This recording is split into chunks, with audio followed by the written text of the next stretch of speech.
I want to put this to you, ladies and gentlemen. Do you remember Isla Bryson, that disgusting human being, a male Scotsman who raped two women and then decided during the process of being convicted that he would change sex, just identify as a woman. So he bought a wig and a pair of tight, and I'm not joking here, tight pink leggings, and came out of court in stilettos. You could see the lunchbox swinging from side to side, and got put, on a serious note, in a female jail. There was an uproar, and many say it was at that moment that Nicola Sturgeon's career started to go downhill. They're at it again, the Scots. Trans patients with beards I've met a couple of women with beards, but not many, can be sent to female wards in Scottish hospitals thanks to NHS policies and procedures allowing them to self-identify as women. NHS Tayside's dignity and privacy policy states that patients must not normally be placed in mixed-sex wards, that any that are should receive an apology. But it says that trans people should be sent to wards that match their presentation, so that the way they dress, their name and their pronouns, that's all that matters. So you could have a bloke in a dress with a beard. It's like Ryan. Ryan's got a beard. It'd be like Ryan, right, today, is in Scotland with his wife and he gets ill and there's a queue and he thinks, I quite like, there's a bigger, nicer bed in the female ward, so he puts something on a skirt and then... Is it not madness, peeps? Help me out. 0344 419 1000. We say a very good afternoon to a man who's always known to speak the truth, former chair of the Conservative Party, a man with morality, says here. Sir Jake Berry, good afternoon. How are you? I'm very well. Good afternoon, Jeremy. Have you ever had a beard? No, I once grew a moustache, but my wife refused to go to bed with me, so I shaved it off. Excellent. Nice and narrow.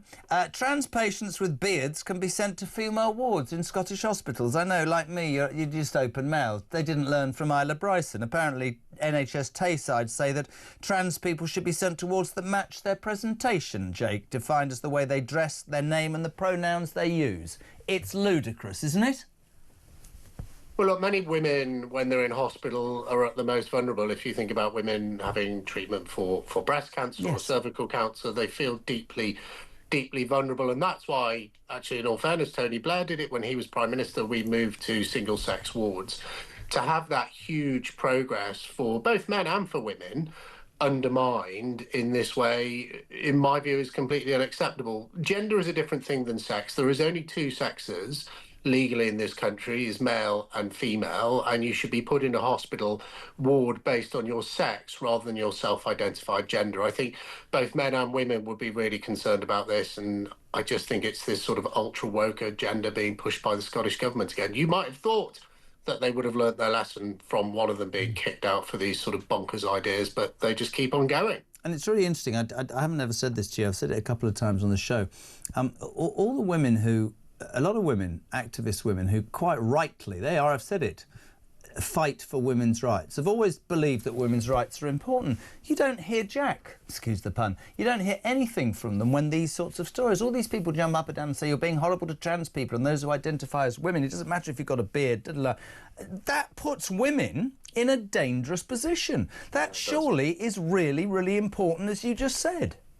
So, Jeremy, look, you are right, as always, but only partially right, as you sometimes are, because some of the most vehement activists in this space are feminists who have fought, as you say, tooth and nail to get equality for women and to get women's spaces and to get women treated as they always should have been by society. And they look at this and see this undermined by this trans activism, and some of the best known people who speak out of it, journalists and influencers, are feminists. And of course you had the group Lesbians and Feminists for Trump, who were supporting Donald Trump and were huge vocal advocates of Donald Trump. So you do get people campaigning about this because it's just really, really important. If I think of my wife, her most vulnerable, in a hospital ward, I don't want the person next to her self-identifying as a woman to have the legal, to be a male, for their sex to be male, regardless of how they identify. It's really interesting. It makes me uncomfortable. There are certain things that really get the audience. This has got them already. Nancy, listen to this, Jake. No biological male should be on a female ward. As a trained nurse, I'm heartbroken how Scotland's NHS has been captured. We learned biology,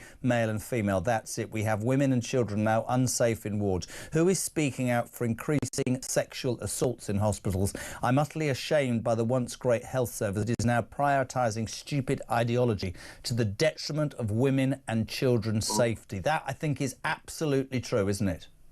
Well, that's a brilliant thing about talk, isn't it? Because we get the wisdom of crowds when your listeners and viewers call in, and I just couldn't have put that better myself. So all I can say is, yes, I absolutely agree with you. We've got to do something to stop this. Dawn puts it far more like Jeremy Carr will put it. Trans people should go to war depending on what's between their legs rather than what they identify with. It's disgusting. Jake, let's move it on. This morning, I've been quite vocal